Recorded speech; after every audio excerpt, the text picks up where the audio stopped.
Hello friends, कैसे हो। तो हमारा टॉपिक चल रहा था बायोमोलिक्यूल्स चैप्टर चल रहा था, जिसके अंदर हम कार्बोहाइड्रेट कर रहे थे। तो लास्ट टाइम हमने किया था ओलिगोसैकेराइड्स या डाइसैकेराइड्स। आज हमारा कार्बोहाइड्रेट का लास्ट है पॉलीसैकेराइड्स। तो आज हम देख रहे हैं पॉलीसैकेराइड्स को। पॉलीसैकेराइड्स किन्हें बोला जाता है, आपको पहले भी बता चुका हूं। पॉलीसैकेराइड्स हमने कहा था जिनको तोड़ने पर, हाइड्रोलाइज करने पर, these are the carbohydrates which gives more than 10 monomer unit, more than 10 monosaccharide units.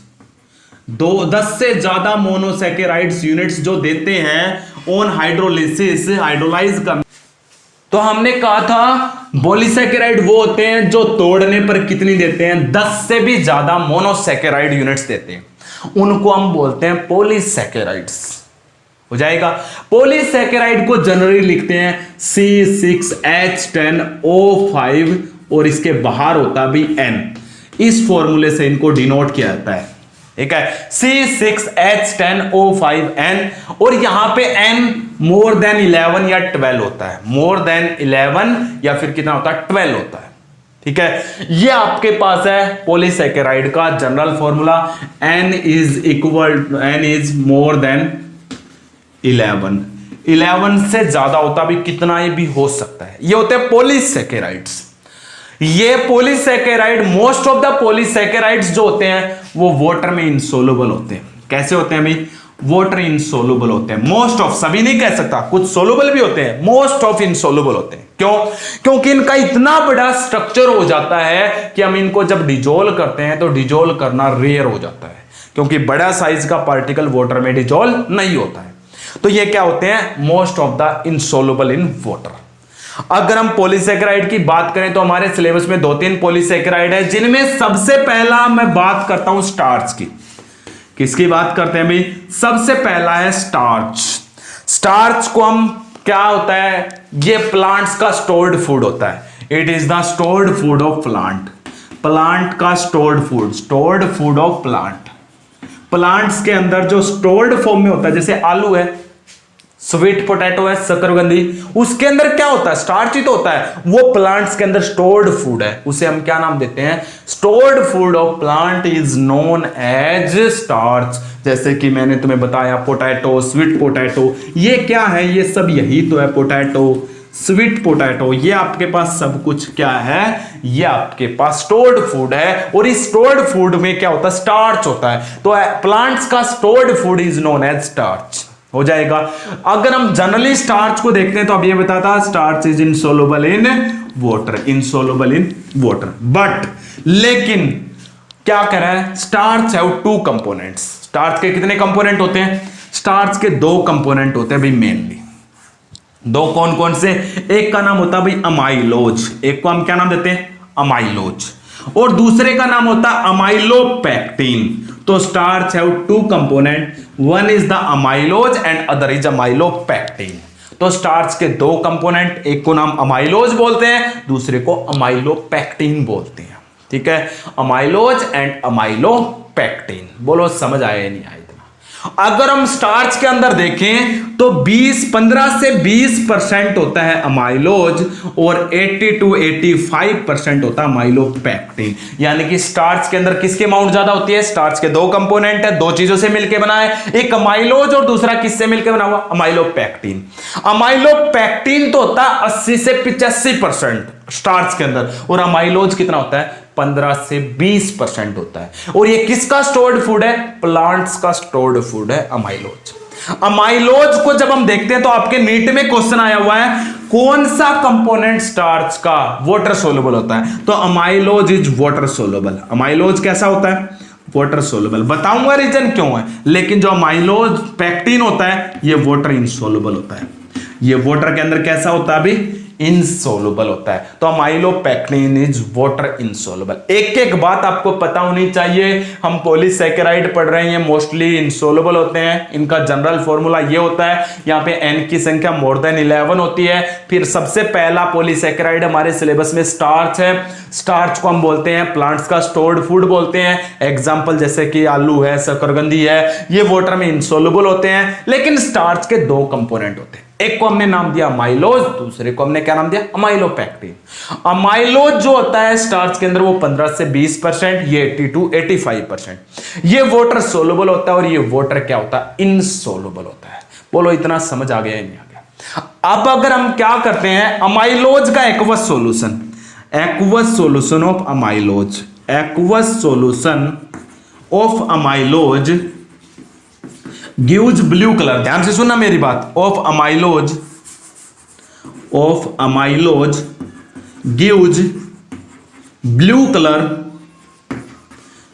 Colour with iodine, iodine के साथ ये ब्लू कलर देता है। अभी अमाइलोज का जो एक्वस सॉल्यूशन होता है वो ब्लू कलर देता है आयोडीन के साथ। क्यों देता है, एक क्वेश्चन ये बन गया, because it form inclusion compound, क्योंकि ये कैसे कंपाउंड बनाता है, इंक्लूजन कॉम्प्लेक्स बनाता है। इट फॉर्म इंक्लूजन कंपाउंड या इंक्लूजन कॉम्प्लेक्स। तो डाल लीजिएगा aqueous solution of amylose gives blue colour with iodine. जब आयोडीन डालोगे ना उसके अंदर, तो उसके अंदर ब्लू कलर प्रिपेयर हो जाएगा। क्यों हो जाएगा, because of formation of inclusion complex, क्योंकि अमाइलोज जो होता है उसका एक्वस सॉल्यूशन जो होता है इट फॉर्म इंक्लूजन कॉम्प्लेक्स। ये क्या बनाता है, या इंक्लूजन कंपाउंड या इंक्लूजन कॉम्प्लेक्स बनाता है, जिसके कारण ये इंक्लूजन कॉम्प्लेक्स क्या होते हैं, ये हायर स्टडीज में आते हैं। तो इंक्लूजन कॉम्प्लेक्स बनाने के कारण तो अमाइलोज का एक्वस सॉल्यूशन आयोडीन के साथ इंक्लूजन कॉम्प्लेक्स बनाता है, जिसके कारण इसके अंदर ब्लू कलर बनता है। तो ये आपसे पूछा जा सकता है। बोलो भाई इतना पूछना है या नहीं पूछना? तो स्टार्च के दो कंपोनेंट है, लेकिन अगर आगे भी देखते हैं, हटा दो इन सबको, अब देखिएगा स्टार्च के बारे में, क्योंकि स्टार्च का स्ट्रक्चर भी तो करेंगे। तो हम आगे बढ़ते जा रहे हैं। स्टार्च के अंदर ही हमने स्टार्च को लिया है, तो स्टार्च के दोनों कंपोनेंट को उठाएंगे। लेकिन अगर मैं स्टार्च को सीधा हाइड्रोलाइज करता हूं direct in presence of acid, तो ये पहले माल्टोज बनाता है। क्या बनाता है, माल्टोज, और वो फर्दर हाइड्रोलाइज होके फिर क्या बना लेता है, एंडिंग में अल्फा ग्लूकोज यूनिट बनाता है। क्या बनाता है ये, अल्फा ग्लूकोज यूनिट। तो जैसे ही आप स्टार्च को हाइड्रोलाइज करोगे माल्टोज बनाएगा, और माल्टोज आगे चलकर क्या बना लेता है, अल्फा ग्लूकोज। तो एंडिंग में आपको मिला क्या, अल्फा ग्लूकोज। तो मैं ये कह सकता हूं इसका जो अमाइलोज है वो भी अल्फा ग्लूकोज से मिलके बना हुआ है, और जिसका अमाइलोपेक्टिन है वो भी अल्फा ग्लूकोज से। तो अमाइलोज और अमाइलोपेक्टिन दोनों अल्फा ग्लूकोज से मिलके बने हुए हैं, और जब अमाइलोज और अमाइलोपेक्टिन को जोड़ देते हैं तो क्या बन जाता है, स्टार्च। अब देखिएगा स्ट्रक्चर ऑफ अमाइलोज। तो पहले क्या करोगे, स्ट्रक्चर ऑफ अमाइलोज, अमाइलोज का स्ट्रक्चर क्या है। तो एक बात ये भी पूछ सकता है, अमाइलोज का हाइड्रोलाइज करने पर क्या मिलता है, बता तो दिया। स्टार्च का हाइड्रोलाइज करने पर अल्फा ग्लूकोज बनते हैं। तो सीधी सी बात है, स्टार्च का कंपोनेंट कौन है, अमाइलोज। अमाइलोज का भी हाइड्रोलाइज करोगे तो क्या बनेगा, अल्फा ग्लूकोज। पता नहीं कितनी संख्या में मिलेंगे, बहुत सारे हैं। और जब ये अल्फा ग्लूकोज एन अमाउंट में मिलेंगे, तो इन अल्फा ग्लूकोज के अंदर कौन सी लिंकेज होगी, वो आपको पता, ग्लाइकोसिडिक लिंकेज। बताऊंगा कैसे, वो आपको पहले भी पता है, अगर लास्ट वीडियो आपने अच्छे से देखी है तो।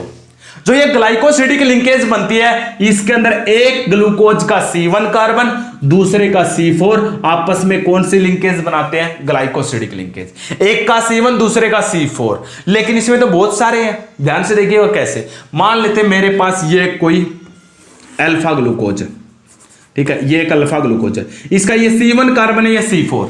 ये एक और अल्फा ग्लूकोज है, इसका ये C4 कार्बन है, ये C1 है। ये एक और अल्फा ग्लूकोज है, इसका ये C4 है, ये C1 है। पता नहीं कितने हैं, अमाइलोज में तो बहुत सारे हैं। इसका C1 इसके C4 से जुड़ जाएगा, इसका C1 इसके C4 से, इसका C1 आगे फिर से एक और C4 से जुड़ता चला जाएगा, इसका C4 आगे C1 से जुड़ता चला जाएगा, नहीं चला जाएगा। इस तरीके से बहुत सारी यूनिट से बनेगा, लेकिन बोर्ड पे तो इतनी ज्यादा नहीं दिखा सकते, तो मैं ऐसे डॉटेड करके भी दिखाना पड़ेगा, वो भी बताऊंगा कैसे, लेकिन ऐसे बनता है भी। तो अल्फा ग्लूकोज जब C1 और C4 कार्बन आपस में जुड़ जाते हैं तो अमाइलोज बन जाता है। अमाइलोज का बिल्कुल स्ट्रेट लाइन स्ट्रक्चर होता है, इसमें नो ब्रांचिंग। क्या है? नो ब्रांचिंग, कोई ब्रांचिंग नहीं है, इसलिए रीजन बताता हूं भी ये वाटर सोलुबल होता है। इसलिए कैसा होता है भाई? It is soluble in water. तो ये वाटर के अंदर सोलुबल क्यों होता है उसका रीजन आपको पता चल गया होगा। तो अमाइलोज के अंदर क्या होता है? वाटर सोलुबल क्या होता है? क्योंकि इसका स्ट्रेट लाइन स्ट्रक्चर है, कोई ब्रांचिंग नहीं। हटा दूं। अब देखिएगा अमाइलोज का स्ट्रक्चर, फिर अमाइलोपेक्टिन का देख लेंगे। हटा दूं इन सबको। तो अमाइलोज का स्ट्रक्चर कैसे बनेगा आपको पता चल गया, बाय द अल्फा ग्लूकोज। पता नहीं कितनी है, क्योंकि हमने जब स्टार्च को हाइड्रोलाइज किया तो पहले उसने माल्टोज दिया, माल्टोज से अल्फा ग्लूकोज, फाइनली मिला अल्फा ग्लूकोज। इसका मतलब अमाइलोज का भी हाइड्रोलाइज करोगे तो आपको क्या मिलेगा? Alpha glucose. और वो अल्फा ग्लूकोज C1 और C4 कार्बन से जुड़े हुए हैं। देखिएगा मैं दो ही बना लेता हूं, दो से ही काम चल जाएगा। ये मैंने एक अल्फा ग्लूकोज बना लिया, दूसरा अल्फा ग्लूकोज ये बना लिया, ठीक है। वैसे तो एन अमाउंट में जुड़ने हैं, एन तो यहां पे बोर्ड पे नहीं बन सकते। ये कौन सा कार्बन है? C1, ये C2, ये C3, ये C4, ये C5, और इसके ऊपर होता है ये C6, यही होता ना, इसके नीचे H। पांचवा और पहला ऑक्सीजन से। अब पूरा करो, यहां पे H ऊपर होता है, OH नीचे, क्योंकि अल्फा ग्लूकोज है। यहाँ पे H ऊपर OH नीचे, यहाँ पे OH ऊपर H नीचे, यहाँ पे H ऊपर OH नीचे, बन गया अल्फा ग्लूकोज। ये भी बना लो, ये C1, ये ऑक्सीजन, ये C5, इसके नीचे H और ऊपर क्या है? CH2OH। ये C2 H और OH, ये C3 OH और H, ये C4, ये भी अल्फा ग्लूकोज बन गया। और ये देखिए बन गया नहीं बन गया?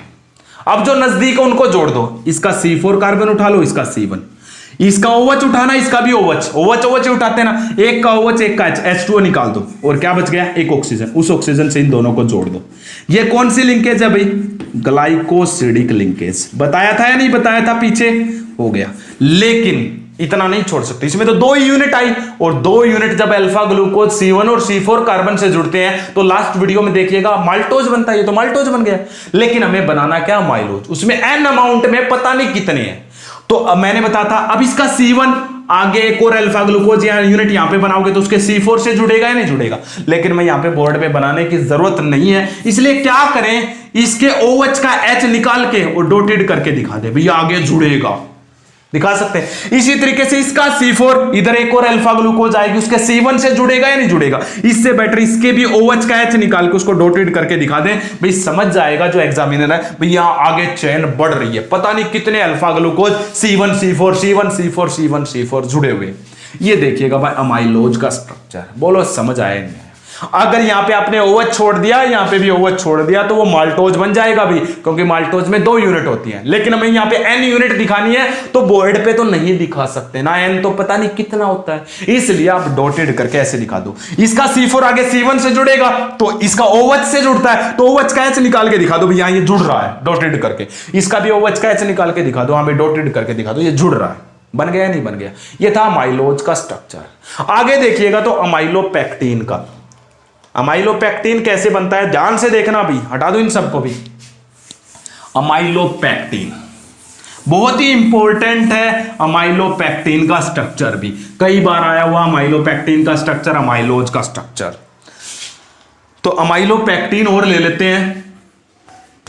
अमाइलोपेक्टिन का सबसे पहले हाइड्रोलाइज करोगे तो बनना तो अल्फा ग्लूकोज है। क्या बनेगा? Alpha glucose.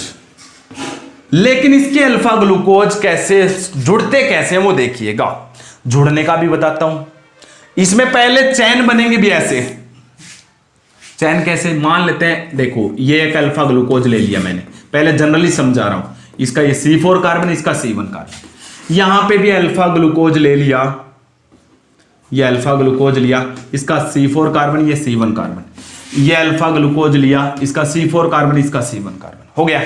इसके C1 से C4 जुड़ गया, इसके C1 से C4 जुड़ गया, इसका C4 आगे C1 से जुड़ेगा, जुड़ेगा या नहीं जुड़ेगा? लेकिन ये आगे चैन को नहीं बढ़ाएगा, ये क्या करेगा? नीचे एक और चैन बनेगी, ये आ गया अभी, इसका C4, ये C1, ये C4, ये C1, ये C4, ये C1, ये भी ऐसे ही C4 से C1, C4 से C1, ये आगे C1 से जुड़ेगा। लेकिन क्या होगा ध्यान से देखना, इसका जो C6 है ना वो इसके C1 से जुड़ जाएगा। ये चेन यहीं पे क्लोज, इसने नीचे बढ़ना स्टार्ट कर दिया, नीचे की तरफ ब्रांचिंग कर दी।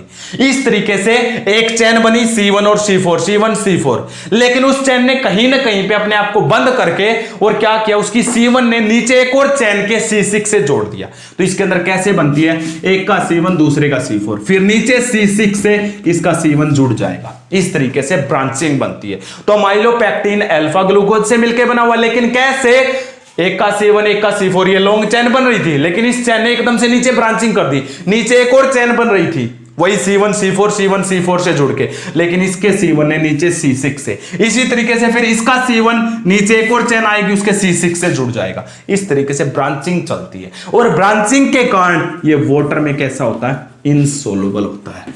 देखिएगा, अच्छे से बना लेते हैं, आपको 3-4 स्ट्रक्चर से समझ में आ जाएगा। 4 अल्फा ग्लूकोज बना लेते हैं, उनसे सारा समझ में आ जाएगा। तो देखिएगा माइलोपेक्टिन का स्ट्रक्चर कैसा है, हटा दूं इन सबको भी।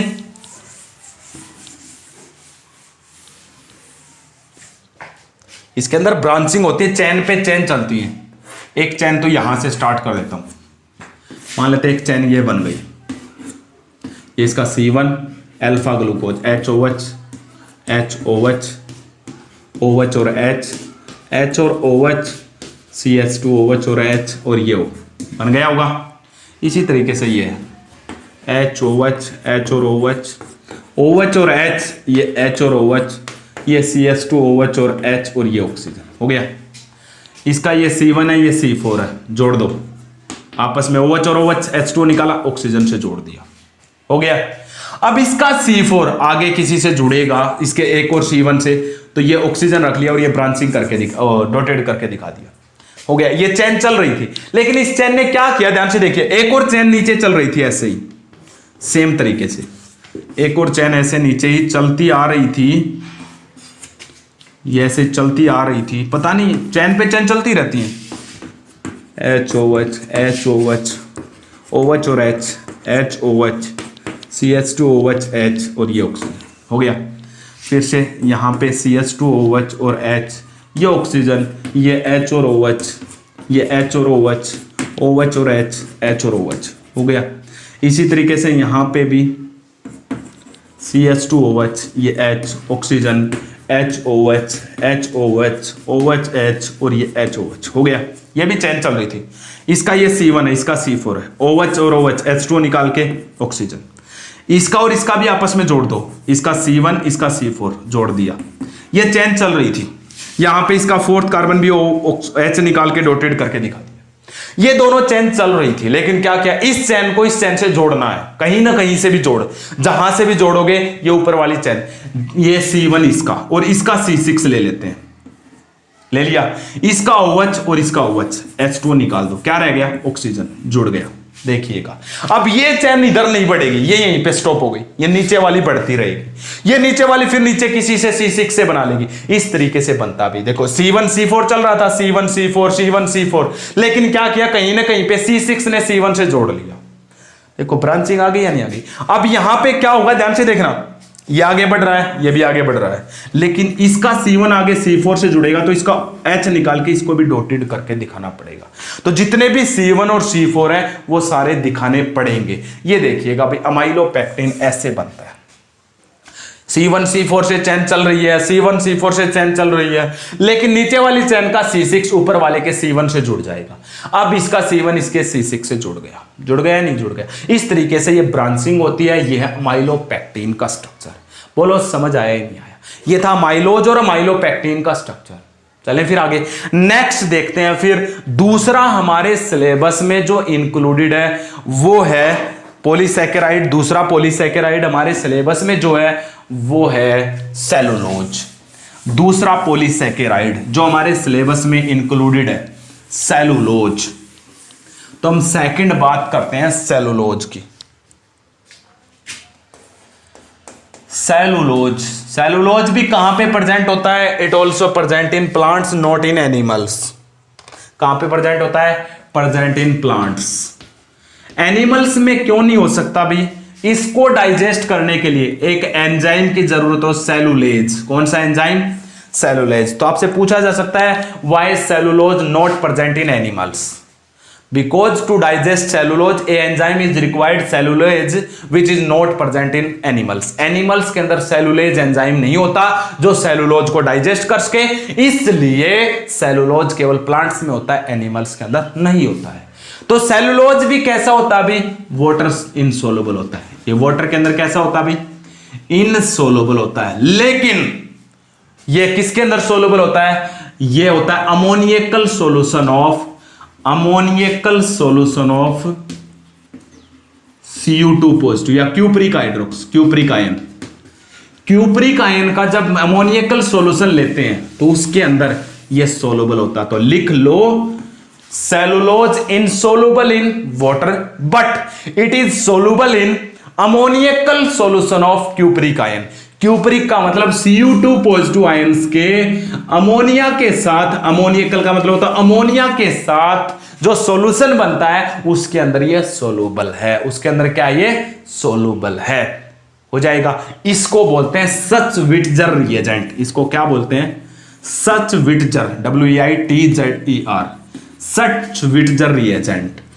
अमोनियकल सॉल्यूशन ऑफ क्यूप्रिक आयन को बोलते हैं सचविट्जर आयन। इसके अंदर सचविट्जर रिएजेंट, इसके अंदर सेलुलोज सोलुबल होता है। तो पूछा जा सकता है सेलुलोज किसमें सोलुबल होता है, it is soluble in ammoniacal solution of cupric ion, जिसको बोलते हैं, इस सॉल्यूशन का नाम होता है सचविट्जर रिएजेंट। एक साइंटिस्ट थे, उसने ये बताया तो उसने अपना नाम दे दिया इसको सचविट्जर रिएजेंट, लेकिन ये वाटर में क्या होता है, इनसोलुबल होता है। अब बात करते हैं सेलुलोज की। जब मैं सेलुलोज की बात करता हूं तो इसका हाइड्रोलाइज करेंगे। हाइड्रोलाइज जब करते हैं तो सेलुलोज का भी वही जनरल C6H10O5 और बाहर N होता है। इसको भी जब हम क्या करते हैं, हाइड्रोलाइज करते हैं तो बहुत सारी बीटा ग्लूकोज यूनिट बनती है। क्या बनती है, बीटा ग्लूकोज यूनिट, जो C1 से C4, C1 से C4 इस तरीके से जुड़ती चली जाती हैं। भाई पता नहीं कितनी लंबी चेन बनती है। इसमें कोई स्टार्च की तरह माइलोज अमाइलोपेक्टिन नहीं है, कोई ब्रांचिंग नहीं है, बस बीटा ग्लूकोज बनाओ, पता नहीं कितनी है, C1 से C4, C1 से C4, C1 से C4 जोड़ते जाओ, आपका सेलुलोज तैयार हो जाएगा। तो देखिएगा सेलुलोज का एक बार स्ट्रक्चर कैसा बनता है। सेलुलोज का स्ट्रक्चर हटा दो इन सबको। तो स्ट्रक्चर ऑफ सेलुलोज किससे मिलके बना हुआ है, structure of cellulose formed by the beta glucose. तो बना low beta glucose, 2 beta glucose काफी है भाई, मैं बीटा ग्लूकोज बना लेता हूं। वैसे तो एन अमाउंट में है, मैं बार बार कह रहा हूं, एन अमाउंट को दिखाने का तरीका डॉटेड। बीटा में OH ऊपर आता है भाई, ये H और ये OH, ये OH और ये H, यहां पे आता है H और OH, यहां पे होता है CH2OH और H, यहां पे होता है ऑक्सीजन, यहां पे फिर से H और OH, सॉरी बीटा लेना है तो H नीचे OH ऊपर, ये H और OH, ये होता है H और OH ऊपर होता है H, ये H और OH, ये CH2OH और H, ये 5वां कार्बन है, ये ऑक्सीजन बन गई। ये 2 बीटा ग्लूकोज बना लिए। आप तो कहोगे सर एन अमाउंट में, अरे एन अमाउंट में बोर्ड पे दिखाओगे कैसे, वो भी बना लेंगे। इसका ये C1 कार्बन, ये C4 कार्बन, ये C1 कार्बन और ये C4 कार्बन हो गया। अब क्या करो, इसका C4 और इसका C1 लो, इसका C1 का OH ये रहा, C4 का OH ये रहा, OH और H क्या निकाल दो, H2O निकाल दो भाई, और आपस में जोड़ दो यूजिंग द ऑक्सीजन। ऐसे क्रॉस से जुड़ेगा भाई, हो गया। लेकिन अभी इसका C4 आगे C1 से जुड़ेगा, एक और बीटा ग्लूकोज लोगे तो, लेकिन वो दिखाना इतना आसान नहीं है, इसलिए क्या करें, इसका H निकाल के डॉटेड करके दिखा दें भाई, ये एक और बीटा ग्लूकोज से जुड़ता चला जाएगा, ऐसे ही हो गया। इसके C1 का भी OH का H निकाल के इसको भी कैसा करके दिखा दें, डॉटेड। पता नहीं कितने यूनिट बीटा ग्लूकोज जुड़ते जाएंगे यार, C1 से C4, C1 से C4, इसलिए मैंने डॉटेड करके दिखा दिया। ये आपका किसका बन गया, सेलुलोज का स्ट्रक्चर बन गया, हो जाएगा। इसी के साथ आपके कुछ पॉलीसेकेराइड कंप्लीट हो गई हैं। बाकी हम डिस्कस करेंगे कुछ और है, ग्लाइकोजन है, उसके बाद कुछ क्वेश्चंस हैं, फिर कार्बोहाइड्रेट के क्या फायदे हैं, ये हम डिस्कस करेंगे नेक्स्ट वीडियो में। नेक्स्ट वीडियो में आपका कार्बोहाइड्रेट कंप्लीट हो जाएगा। ओके।